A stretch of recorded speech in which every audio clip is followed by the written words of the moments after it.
Ghartey. Dr. Ken Ghartey is a lecturer at the University of Ghana School of Law. He's also a lawyer, as well as a valuation and estate surveyor by training. He started his teaching career as a lecturer in law at Lancaster University, Ghana, where he later became senior lecturer and head of the department. His teaching and research cover corporate law, governance, finance, and restructuring, as well as commercial, real estate, and natural resources law. And he's got significant corporate and commercial legal advisory and consulting experience. He has been involved in major transactions, including recent sovereign bond issue, and has worked as a technical consultant for the preparation of user guides for recent Ghanaian company and insolvency legislation. Kenneth is currently chair of the publications volunteer subcommittee for the Corporate Restructuring and Insolvency Journal, which is hosted by the Ghana Association of Restructuring and Insolvency Advisors. So we welcome you, Ken, to today's presentation. And your presentation will also be discussed by Dr. Samuel Bawdi Adakwa, who is a lecturer at the Faculty of Law, Kwame Nkrumah University of Science and Technology in Kumasi. And he was educated at the same university and further went to Cornell University, where he obtained his LLM and SJD degrees. His doctoral thesis investigated the insolvency system of Ghana, and he is a teaching fellow at Dalhousie University in Canada, and he's a member of the publications volunteer subcommittee of the Corporate Restructuring and Insolvency Journal, which is hosted by the Ghana Association of Restructuring and Insolvency Advisors. So welcome, and I hope we can have a very good session, and we can now give the floor to Dr. Ghartey. Welcome. Thank you. Do I proceed then? Can I get rights to share my screen? Right, yeah, okay. I need to make you a host. Bola, could you help me, please? I don't have the rights to make him a host, I think. Yeah. You are now the host, Ken. Okay, great. Can you see my screen now? Yes. Okay. Before I proceed, I'd have to make a correction. Thankfully, Hamisi gave me a doctorate when I don't have one, so I'm still in the process. So I'm not doctor yet. I'm Mr. My apologies, but very soon. You are knocking on the door. Yeah, that's great. Just a moment, please.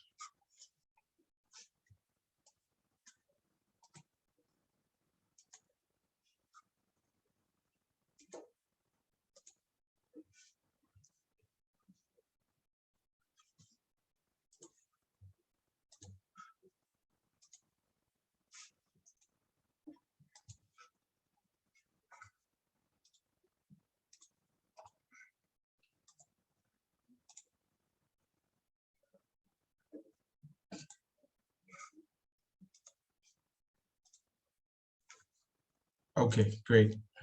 Thank you. The title of my presentation this afternoon is Legislating a Rescue Culture. I look at Ghana's insolvency, corporate restructuring and insolvency regime. My discussion is focused on 5 quick points. I'd be looking at a short introduction.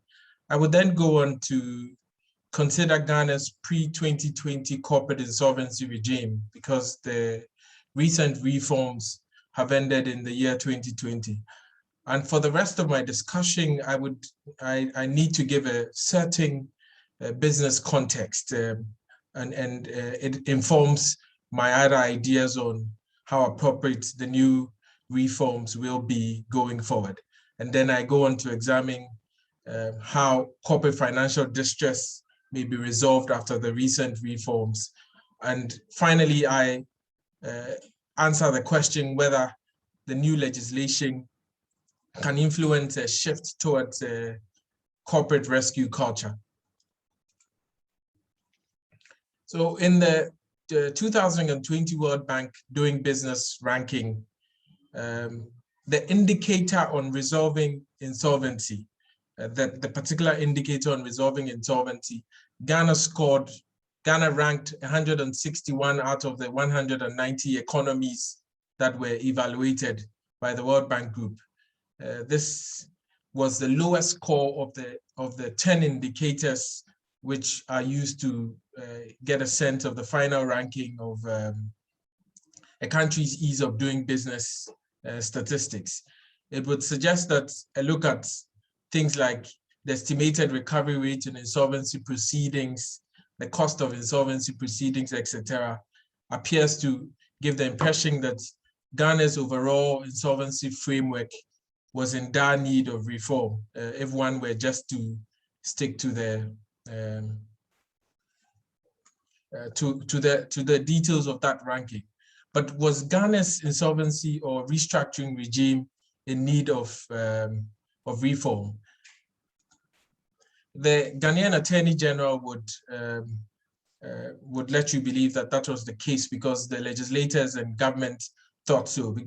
When you look at the memorandum to the corporate insolvency bill that was put before Parliament in that same year, the government was of the view that the changing environment of doing business and coupled with a significant change in insolvency practice around the world, Ghana's commercial laws had a loophole because it didn't have particular or specific corporate insolvency regulations to ensure that companies may be turned around when they experience financial distress. So there was a recognition of a need for reform, and that's what led to the recent changes that have happened within Ghana's restructuring and insolvency regime. Now, a sense of the pre-2020 insolvency regime from when the first system or counterpart legislation came out in 1963. So Ghana's regulatory framework for insolvency has been split between general companies legislation and specific corporate insolvency legislation. So in 1963, two important legislation was passed. The Companies Act 1963, which is Act 179, which was Act 179, and the body's Corporate Official Liquidation Act of 1963, its counterpart legislation, Act 180. These two laws have since been repealed, replaced by the Corporate Insolvency and Restructuring Act 2020, Act 1015, and the Companies Act 2019, Act 992. One thing that stands out is before these reforms, starting with the Companies Act of 2019, there was a certain sense of the automatic treatment of insolvency legislation, insolvent companies, that insolvent companies had to undergo official liquidation. There wasn't a real sense that an insolvent company could or was subject to rescue. But although there were tools within the Companies Act to turn around a financially distressed as different from a clearly insolvent company. So let's get a sense of what these two pre-2020 legislation involved. So the object of the body's Corporate Official Liquidation Act, or going forward, Act 180, was mainly to make provision for the liquidation of companies. That act at that time did not pretend to facilitate or induce a corporate rescue objective. Its objective was simple and rather limited: to provide for the official liquidation of companies and other bodies corporate. It was not particularly surprising considering the context of general African and Ghanaian businesses in the early 1960s. I should say that, however, that the Act 179 and Act 180 at the time when they were passed into law in 1963 represented some of the progressive legislation on company law and insolvency law in particular. So under what Act 180, when a company was deemed insolvent, there were 4 modes of winding up. A special resolution may be passed by the members, which was sent to the registrar of companies. There could be a petition by a creditor or member or other contributor. There could also be a petition to the High Court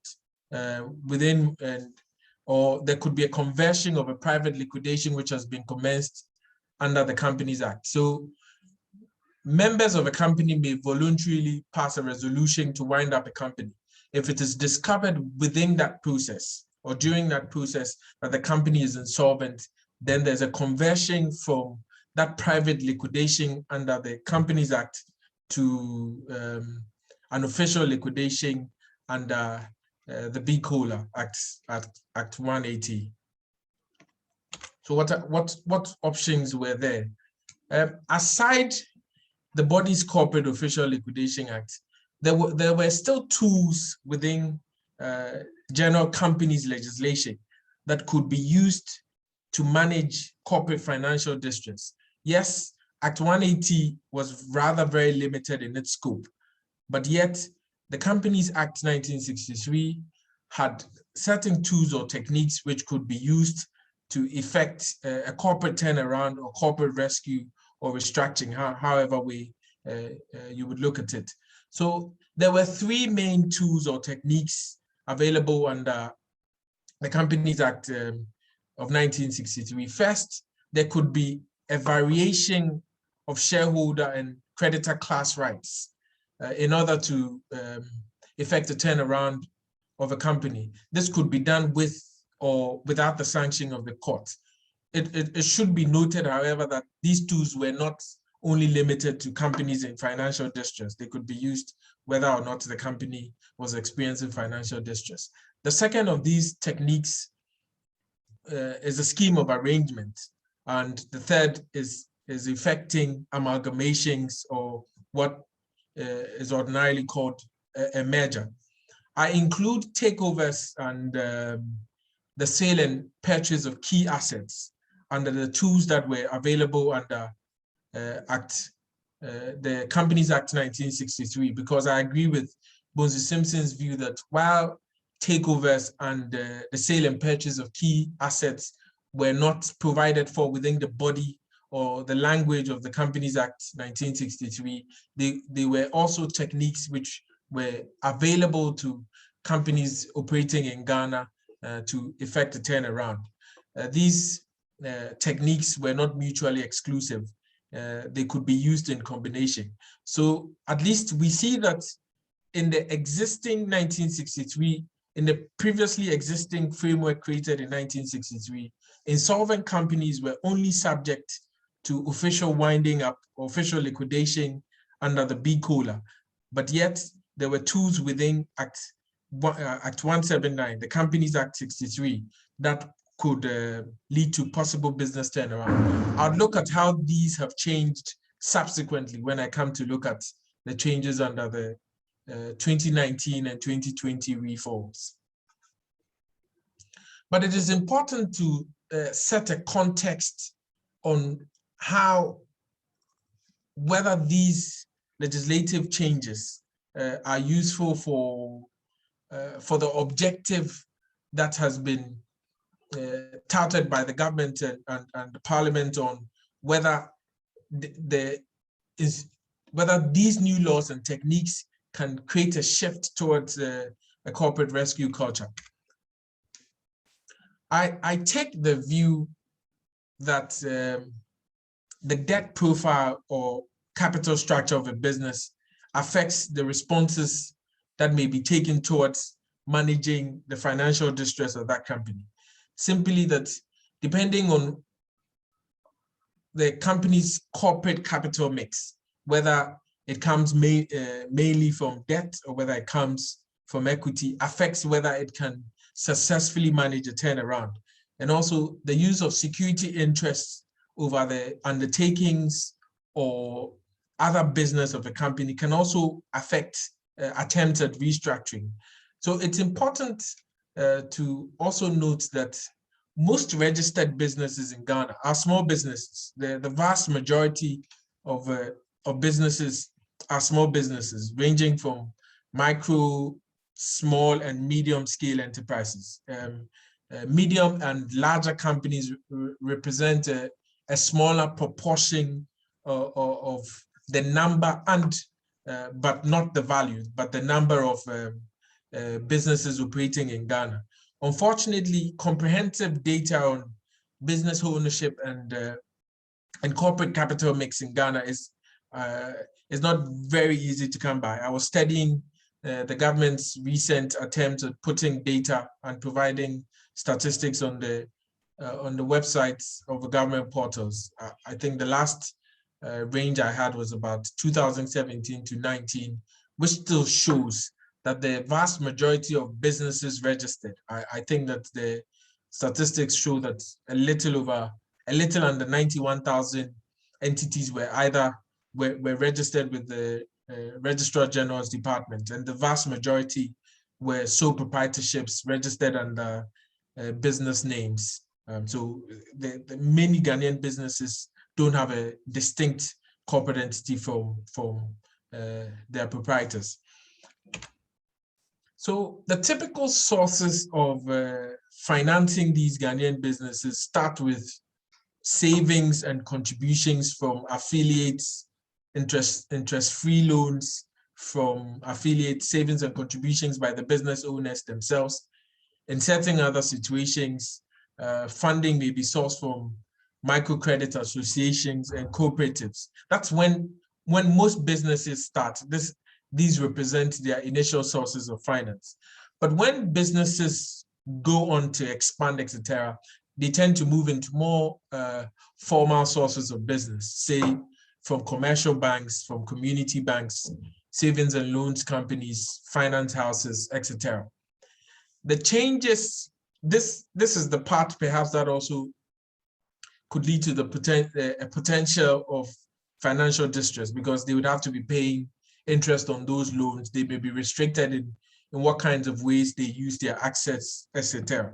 The defining character of businesses at this expanding stage is that when they take on debt from these more formal sources, these debts are characterized by the creation of security interest over their business assets. One noticeable change that has happened in the context of Ghanaian business in the last 12 or so years is that creditors to business or ordinary persons have legislation have sought to give creditors stronger rights of asserting priority and creditor rights, including new rules and let's say the Home Mortgage Financing Act and the Borrowers and Lenders Act of 2008, which was recently repealed and replaced by a new Borrowers and Lenders Act of 2020. So creditors, and particularly secured creditors, are beginning to receive increasing protection under law. So this presents a certain context within which to discuss the recent reforms. So what have been, if this context gives you a sense of the nature of Ghanaian business or the business environment, what has been what form have the recent reforms taken? So yes, as you know, CA 63 and the B COLA have been repealed.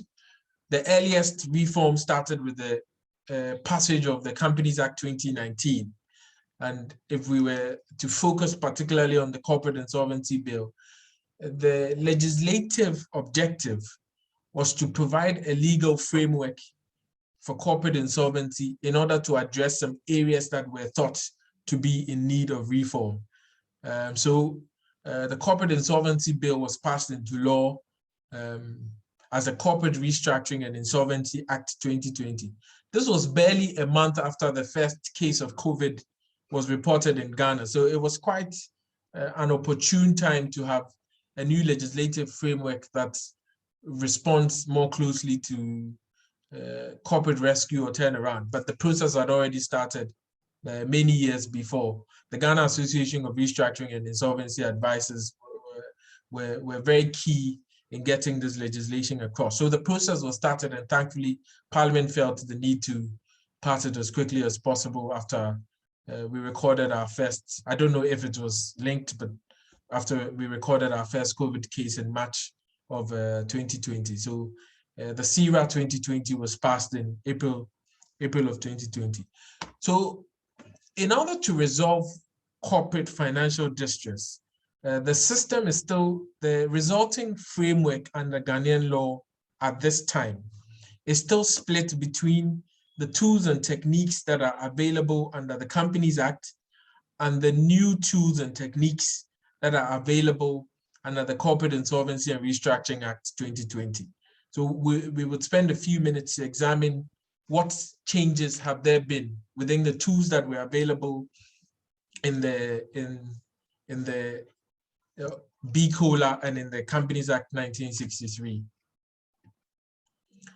So following the reforms, we see the addition of two new techniques or tools that could be used towards the rescue or turnaround of a company in financial distress under Ghanaian law. So variations of shareholder and creditor class rights were retained in the new law. So it is possible for classes of creditors and shareholders to come to an agreement to modify their rights in a hope to turn a company around. Secondly, an arrangement was retained as one of the tools, but the meaning of what amounts to an arrangement has changed slightly from what it was under the 1963 legislation. Under the previous law, an arrangement included changes to rights of creditors, but under the current law, changes to the rights of creditors without the approval of a court would come under what is more properly a compromise. So the old arrangement has in essence been split into an arrangement that essentially involves a change in the rights of members, etc., in certain limited circumstances of creditors, and then a compromise being more properly changes to the rights of creditors. So we see 5 rescue tools, the new additions being compromises and divisions.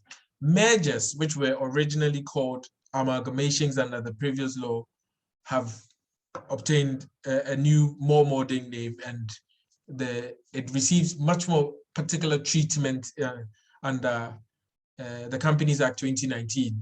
In Act 179, the rules on arrangements and amalgamations were just composed of about 7 or 8 sections.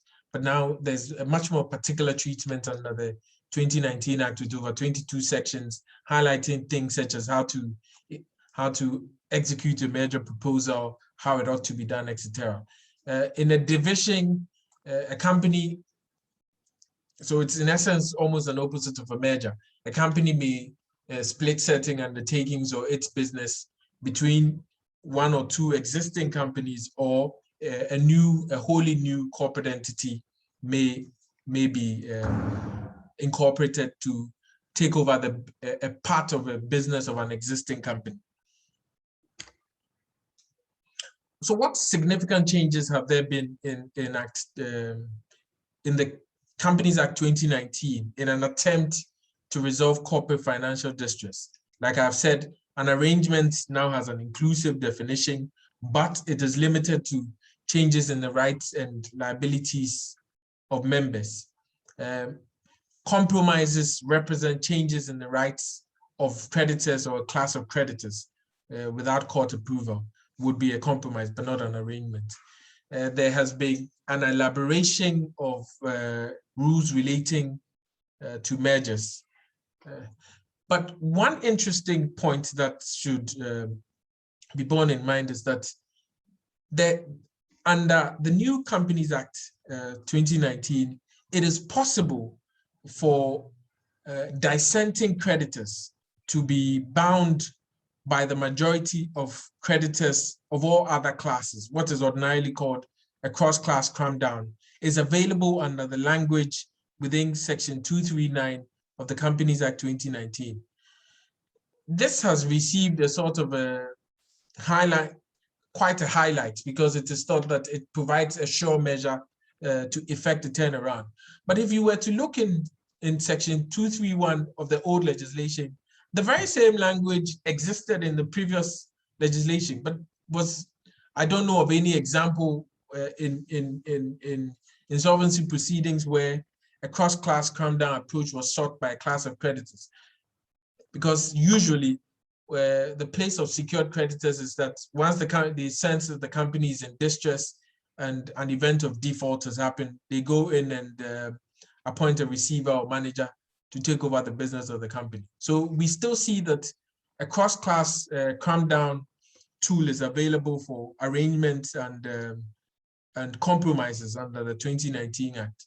But strangely, the language of the 2019 Act seems to exclude a similar tool by binding dissenting creditors with a court order in mergers and divisions. Why this was done is quite unclear, but in the previous legislation, the technique was available to particularly mergers.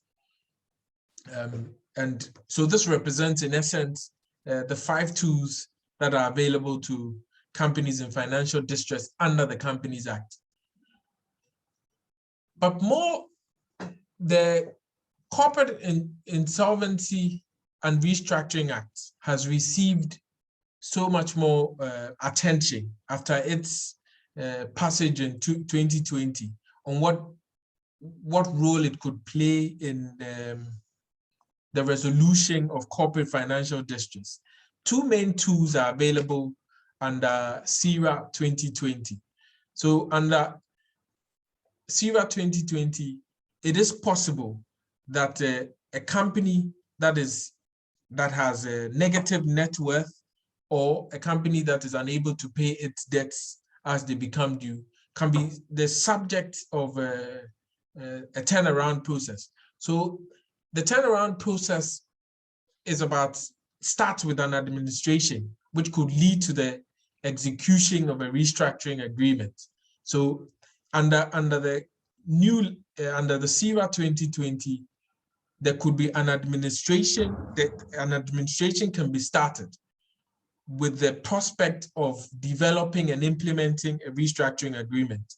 This differs from the original position under the BCOLA 1963, in which a company that was unable to pay its debts would mainly become the subject of an official liquidation.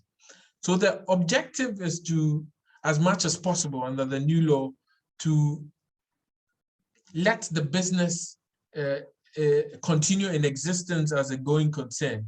And with respect to the execution of a restructuring agreement, the plan is to get a better return for creditors and shareholders than would ordinarily result from the immediate winding up of a distressed company. So it appears that the legislative intention is a shift towards corporate rescue under the CIRA 2020. How is this done in practice? So under administration, when a company finds itself in financial distress and an administrator is appointed, the administrator's responsibility is to identify all the creditors of a company, convene a watershed meeting at which a restructuring agreement may be proposed and executed. There may be times when the creditors or their representatives on the committee of creditors may take the view that a restructuring agreement is not possible. What is also interesting is that within the language of section 50 of Act 1015, that is the CIRA 2020, it is also possible to bind dissenting creditors, whether they are secured creditors or not. It is also possible to bind dissenting creditors. In that case, 75% or more of the voting classes of each creditor class would come together to approve the restructuring agreement, and then it becomes binding on all other classes of creditors and the company as well. A new change also is post-commencement financing that is also allowed and permissible, or actually it's required as part of a restructuring agreement under CIRA 2020. And in this post-commencement financing, that's monies that or other capital injection received in a hope to allow the company to turn around. Post-commencement financing that is provided under CIRA 2020 becomes a Class A debt. That is, it receives the highest priority ranking in case the company becomes a subject of liquidation proceedings. There are other new reforms under CIRA 2020 which may be of interest but do not form the core of my discussion today. There are new rules, particular rules on corporate cross-border insolvency proceedings. This was not there before. There are rules on the regulation of insolvency services. So they're supposed to by now have been established an insolvency services division. Now insolvency practitioners are also particularly regulated. The Act also provides rules on netting agreements and how they may be enforced. We see greater responsibility of judicial oversight of administration, restructuring, and official liquidation processes under the CIRA 2020. So that's just for information. Now to the last bit of my discussion. So in all of this, I'm asking the question that will the new legislation and the creation of these new techniques, the addition of new techniques, giving greater judicial oversight of the process to ensure fairness, etc., will the new legislation and the creation of these new techniques necessarily influence a shift towards a corporate rescue culture? Because there are conversations that are proceeding as though the law and new regulatory framework alone would influence a shift towards a rescue culture. I come to the following conclusions. I conclude first that when you study the language of the recent legislation and the scope and their effect, you see that they are not significantly very different from the previous legislation in the ways in which they attempt to turn around the company. So it may not be entirely accurate to suggest that all the processes that perhaps what's different is the restructuring agreement. All the processes under the 2019 and 2020 Acts necessarily create a wholly new structure. Secondly, because of the particular context of Ghanaian businesses and how secured creditors try to avoid the risk of failure in business, you see that private creditor arrangements tend to be used much more than a recourse to legislative rescue turnaround, because the tools that were within the 1963 Companies Act, which were not used, have been repeated in the 2019 Companies Act. Perhaps if the language of legislation alone could shift attitudes, that would have happened long ago under the Companies Act 1963. And I take the view also that secured creditors are more likely to appoint receivers and managers under general company law, rather than focusing on attempts at rescue under a restructuring plan, because it's in essence much more beneficial to them. And with all the other legislative protections that they are getting, the legislative objective of influencing a trend towards restructuring may not be achieved. There appears also to be a loophole in the new Companies Act with respect to merger proposals and corporate divisions, because it does not allow a cross-class cram-down technique to bind dissenting, whether dissenting members or creditors within a merger proposal or a corporate division. This will create a situation in which certain advantaged people, in order to get the majority, will try to extract value from the company, and that may negatively affect the prospects of turning around the company. And lastly, the last point is that there's a whole new regulatory, judicial, and support framework that is intended to help the restructuring and insolvency regime succeed. but there are long-formed regulatory and judicial attitudes. So you have a situation in which where there are dissenting members of a class, a judge, the court would have to go through the process to ensure that there's fairness, looking at the nature of Ghana's judicial system and how slow it generally is, in spite of new commercial law rules and changes to civil procedure rules. These are long-form attitudes that may be very difficult to go. And the requirement of a fast-paced decision-making process in the context of a sluggish system may rather mean that recourse to judicial bodies to ensure fairness may unduly delay an insolvency, a restructuring proceeding, and then the value of that will be lost. So these represent, this tends to give you a sense of my thoughts about how Ghana's recent restructuring regime, whether it is likely to succeed or not. Thank you. Thank you very much, Ken. It's been an interesting presentation, and I can't wait to ask a question or two on some of the key aspects I've noted throughout your presentation. Could I now give the floor to the discussant to start discuss? Yes. Paper, please, Samuel. Yes. So thank you very much. I'm on the road traveling outside of town for another conference. So I just had to stop by the roadside and speak to you on the subject. So forgive me if you don't hear me clearly and if you hear background noise. Thank you. I would have wished that I could have done this in the comfort of my office. But I think Ken has raised a very important point. And it's true, insolvency law, corporate insolvency law has had a very long history, of ineffectiveness in our jurisdiction. And the reason has been that, for the most part, there were not many corporations in the country. And the attitude of the court and the judges too were such that if the company wasn't doing too well, they were not prepared even to consider winding up as an option. So many judges will say that we feel that if the company is still employing people and they have jobs, we would rather wait and see than to wind up the company.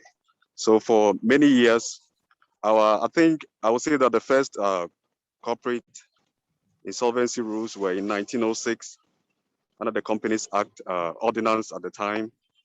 Then these laws looked to the 1864 rules under the English law. Then fast forward to 1963 when we found the chance to give to ourselves a new insolvency law. We also looked to the 1948 English law.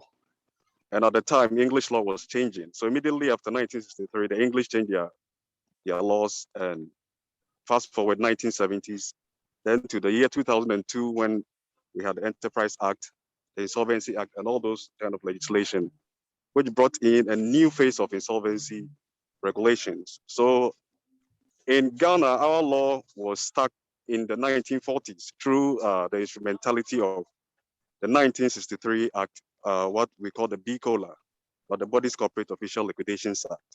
And the primary form of insolvency approach was just to wind up the company, liquidate the assets, sell the assets, and then pay off creditors, and everybody goes away. That was the only remedy you could get. There were, of course, some other arrangements that could be made to have the company's fortune turn around, but those were not proper insolvency rescue culture, properly so called. So as time developed, or time went on, we saw the need to see if we could turn around the fortunes of some companies that are doing well, but have been unfortunate with their finances and are distressed as a result. What we did was in 2020 to call in aid some form of a rescue culture by way of the CIRA, what we call the Corporate Insolvency and Restructuring Act. The CIRA gives us a two-pronged approach. So one, we see for the first time the introduction of an administration procedure in this country. Then two, our old and well-known liquidation process is still maintained. The administration process, I would say, is a big step towards finding some form of respite for companies that are distressed, but whose fortunes could be turned around. And it is also good that now we have an insolvency services division that has been envisioned under the Act to take care of people who go into insolvency practice, and then the regulation of the entire insolvency for corporation itself.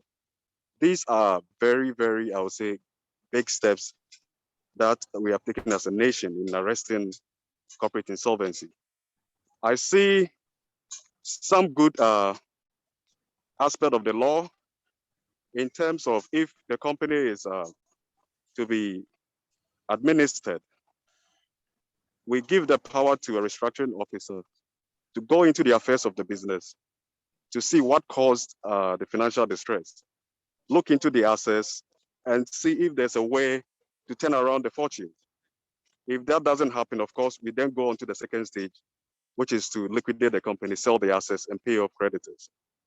But even though we have this for ourselves, I see a big negative in the sense that the right of secured creditors are lessened throughout the Act. If you look at it, it's lessened. Ordinarily, secured creditors would have a pre-insolvency right to attach any property that is the subject of the security they have given. In a sense, when you default, they will have a proprietary interest in the property you just use as the collateral. So it's in some jurisdiction or in many jurisdictions, you don't touch security creditors the way we have done it. I'll show you how we have done this. So going through the Act, you will see that because we have introduced the administration process, we will wish that secured creditors take a step back in trying to enforce their security interest. And what the law does is that it enjoins the security or the secured creditor not to take or attach the property and then to sell it. Of course, the secured creditor have been given some leeway to go to court and then to convince the court that it may be good that is given the chance to go and realize whatever interest they have in the property. But I see that this should not have been a burden the law should put on secured creditors. The reason being that before insolvency, they had a contractual right to those properties. And even in insolvency, for the most part, insolvency law is to regulate the affairs of unsecured creditors for the most part. When security interests come in, you have to be careful about how you attack it. But if you look at Ghanaian law, we say that the secured creditor will have to go to court. In some jurisdiction, you'll see that it is not the secured creditor who is a burden, but it is the liquidator, or let's say the administrator who is or the trustee who has been given the power to turn around the fortunes of the company, who may be asked to go to court and then to tell the court by way of, let's say, a liquidation analysis as to why such a property should form part of the rescue attempt. But we have done it the other way. And the hope is that perhaps some assets may be needed for the restructuring. And we put the burden on the secured creditor to tell the court as to why such assets should not form part of the general estate. But that is one thing that I see, that it's a burden on secured creditors' right. Then again, if you look at when the company moves into liquidation, the Act says that secured creditors are Class C creditors in terms of they rank as Class C. So if there's any post-insolvency financing, all these things are priority classes, and they are also a preferential debt class that have been created. So before insolvency, if you're a secured creditor, you had an upper class, you could fall on your property and sell it. But then now we introduce a new regime that says that your right is subordinated to a certain class of people, and especially people who provide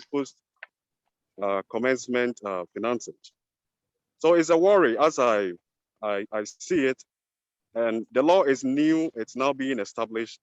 I'm sure with time, these matters will come up and we'll see how it goes. But I see that the winding up rules that we have under the SIRA or the new laws of 2020 are essentially the same as they were under the 1963 law. Not much has changed. It was just I would say a reproduction of those rules that were given. The only good side, the other thing that have changed is the cross-border insolvency rules. That I think is a big step towards finding resolution where there's the assets of the company can also be found outside of Ghana, or where a Ghanaian debtor or a company that is trading outside of Ghana, which has also branches in Ghana, is undergoing liquidation. How do we treat sorry to interrupt. We have 2 minutes to wind up, and then we open the floor for discussion in the next 5-10 minutes. Please, sorry. That is yeah. Yes, that is good. Yeah, I was. Thank you for reminding me. I think I should be winding up on the discussion. So what I see is that there are pluses, but I see some minuses as well. And also there's what Ken talked about, the crampdown rules under the Companies Act may also be problematic as we go on. If you want to force some form of an arrangement and people are not in favor of it, how do you go ahead and do that? So I think these are my few thoughts I would give on insolvency law in Ghana, corporate insolvency law in Ghana. So thank you. Thank you very much, Samuel. That was a very insightful discussion on Ken's paper, and I can't wait to read the paper, Ken. It seems interesting. I want to open the floor to the audience who have any questions to ask Ken, if you have any. I have one or two, but I want to give a chance to other colleagues to ask Ken a question. Then we can take it from there. So we have like 10 minutes to go through this as we wind up. Everyone, welcome to ask a question. Thank you very much.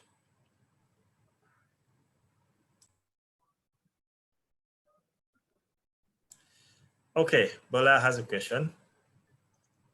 Thank you.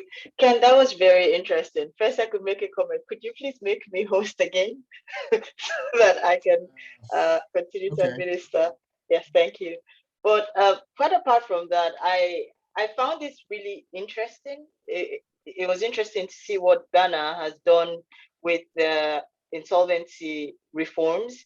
You used the word that we used in Nigeria as well. I think when Nigeria would reform her Companies Act in 1990, the first time, we said that we had introduced progressive company law.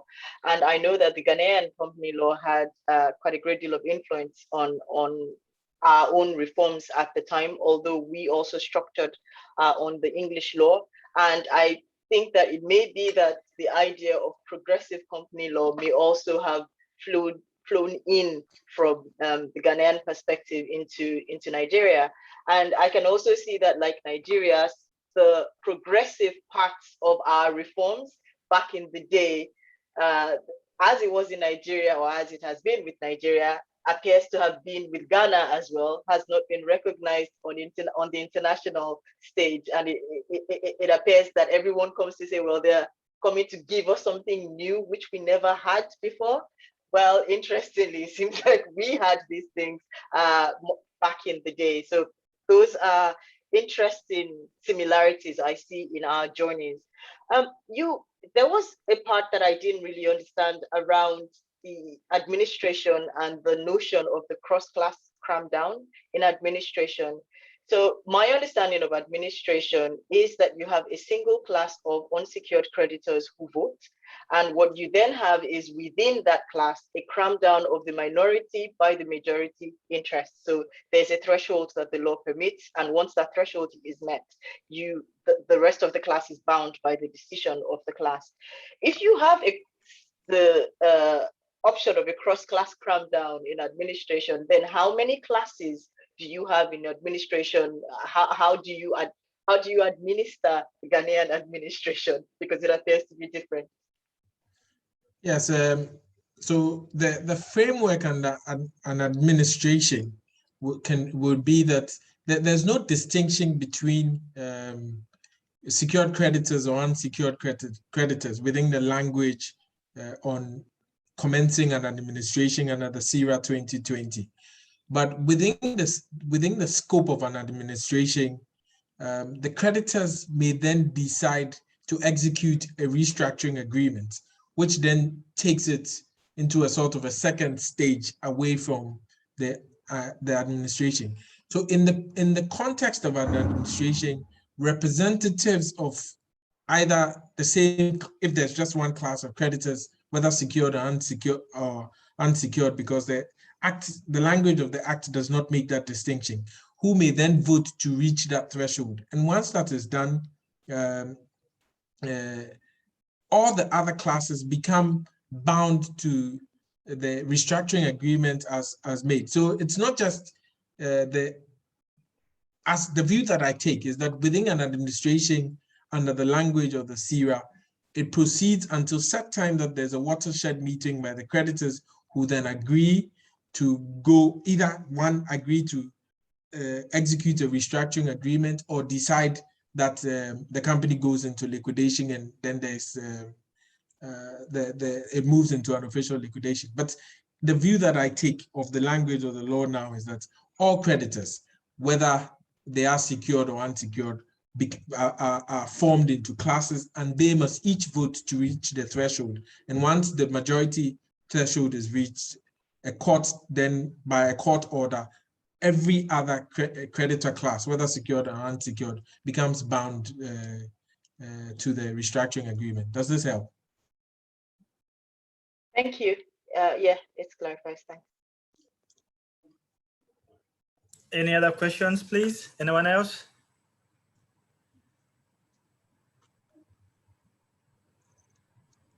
Hello, can you hear me? Yes, Maxwell, go on. Yeah. Yeah. Thank you very much for the presentation. And, in many ways, I would say that it would be nice. Can you hear me? Yeah, it would be nice if someone can tell us where they are and sorry. You see the name, sorry, but we want to know what you do, where you are, and all that. It helps a lot as we get to know each other. Sorry again. All right. Sorry about that. My name is Maxwell Obesi. I'm a doctoral researcher at Lancaster University. My research interest is in corporate rescue, because I'm looking at corporate rescue in the context of African insolvencies. In many ways, I would say that the reforms in Ghana seem to be very similar to what we have in Nigeria, with very few exceptions. Of course, the reforms in Ghana went a step further because we will see that they have a cross-border provision. That of Nigeria sort of has not gotten to that extent yet, even though both laws came in almost the same time during the pandemic last year. I'd like to ask a question. I think the discussant, when he was talking about how the judges in Ghana treat companies, corporations before the reform. He was talking about the fact that it seemed to allude to the fact that there was greater protection for creditors, in that the judges were not willing to liquidate the company, even when especially when the company is still able to pay their staff or pay their staff. My question is, if that was the case, I'd like to know if there was informal devices, like maneuvering devices that corporations or practitioners use in bypassing the difficulty that they face from the court, or the unwillingness or the lack of cooperation from the court. If there was, has the reforms incorporated some of these maneuvering devices or some of these informal devices has the reforms gone a step further in making some of this informal means more formal?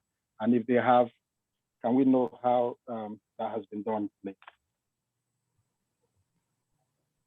Do I take this one, or someone wants?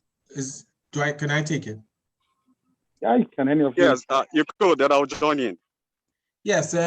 With regard to if I got your question right, informal approaches. Informal approaches have always been available to companies starting from under the 1963 legislation, but because of the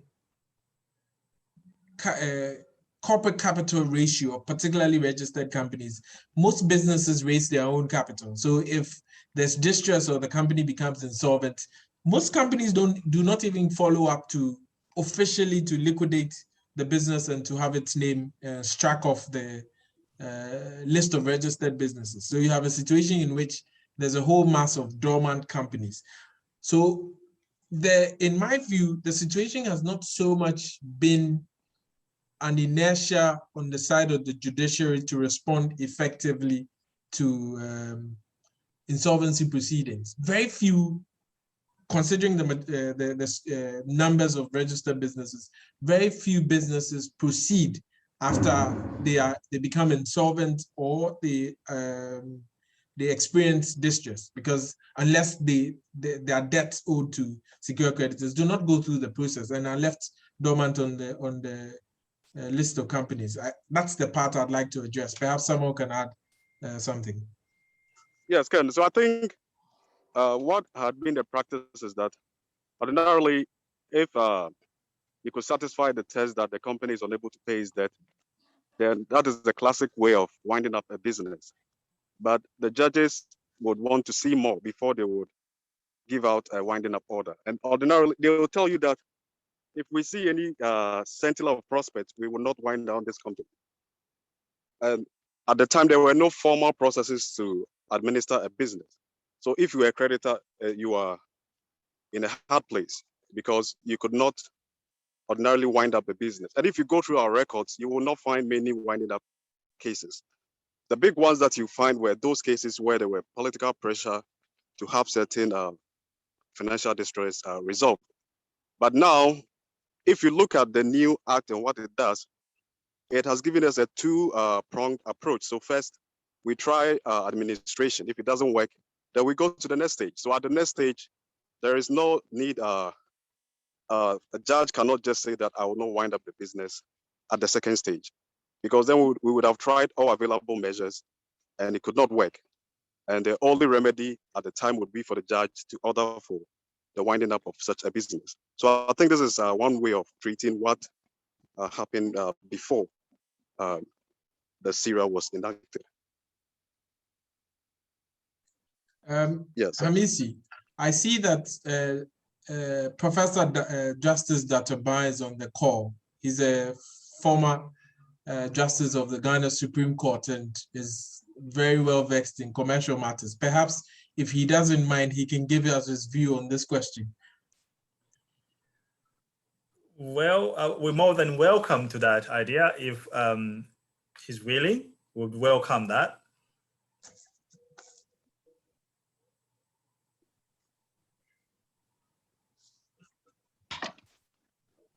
Yeah. Sorry for putting you on the spot. So can you restate the issue?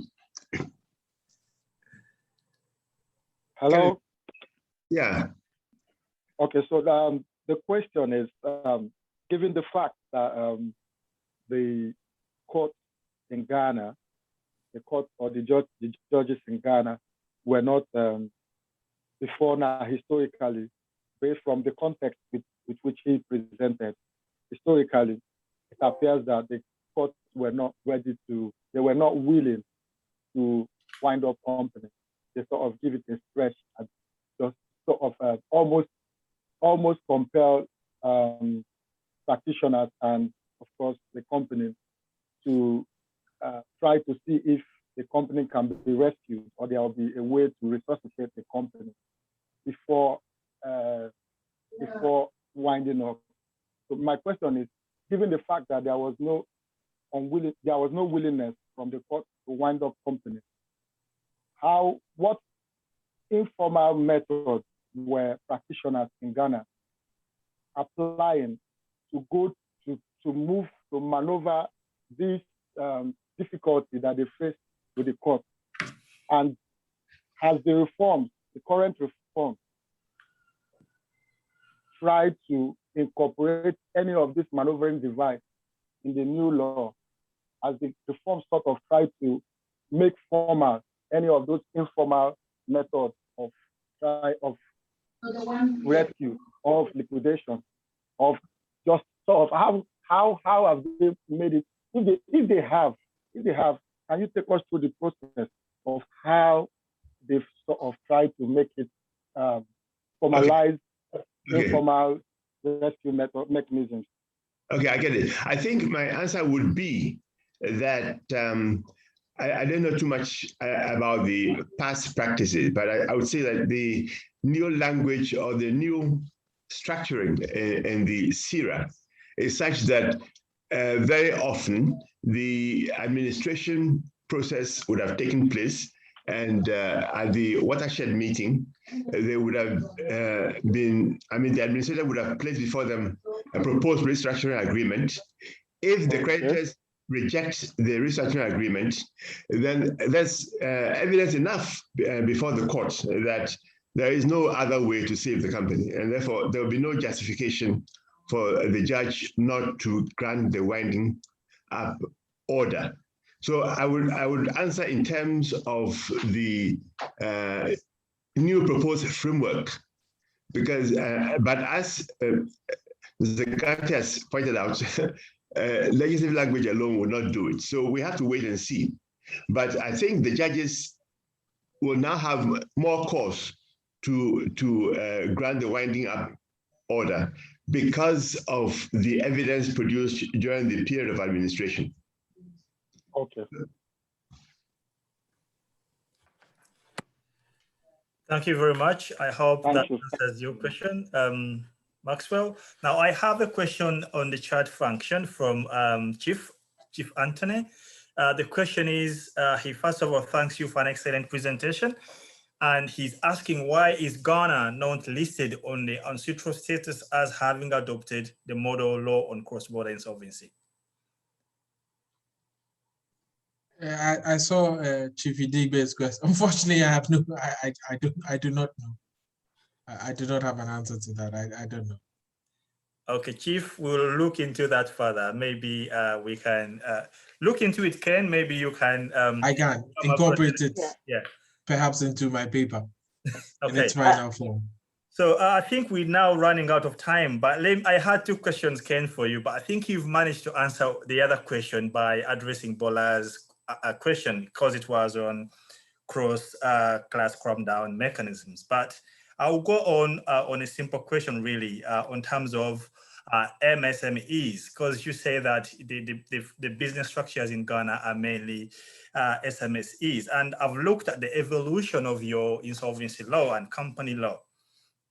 And then you talk, the question is, the CIRA 2020 has administration and then liquidation proceedings, but does CIRA has any moratoria protection for these, special moratoria protection for these MSEs?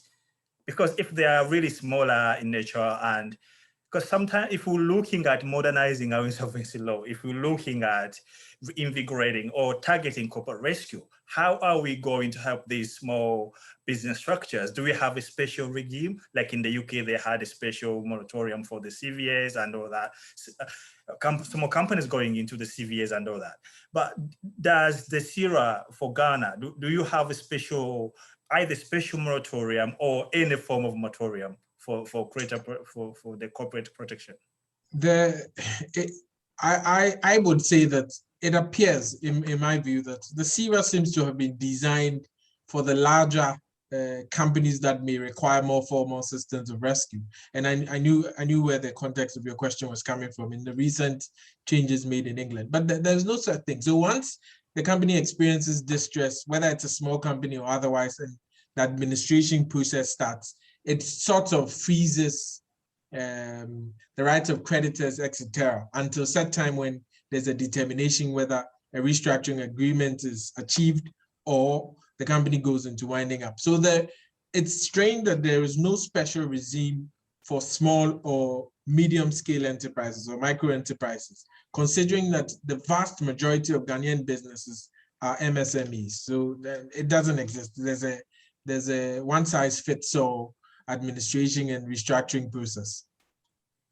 If I could just chip in, I have an eye on the clock, Hamisi, and I'm sorry to chip in. So just to clarify, so a company that is going into arrangement or compromise does not have the protection of a moratorium. No. Except that once the process starts, it creates a certain freeze, but there's no clear language as has been in the reforms in England recently. There's no similar clear language that particularly gives them that opportunity, especially for small businesses. Okay, thank you very much, Ken. And I think for me as a legal theorist, in terms of corporate insolvency law, I would love to explore that notion further, because I look at the role of corporate protection, because moratorium or moratorium protection is really key for furthering the objectives of corporate rescue in any state. But we will look further into that. So as we go into the closing remarks for the session, thank you very much. And once again, I call upon you guys to submit your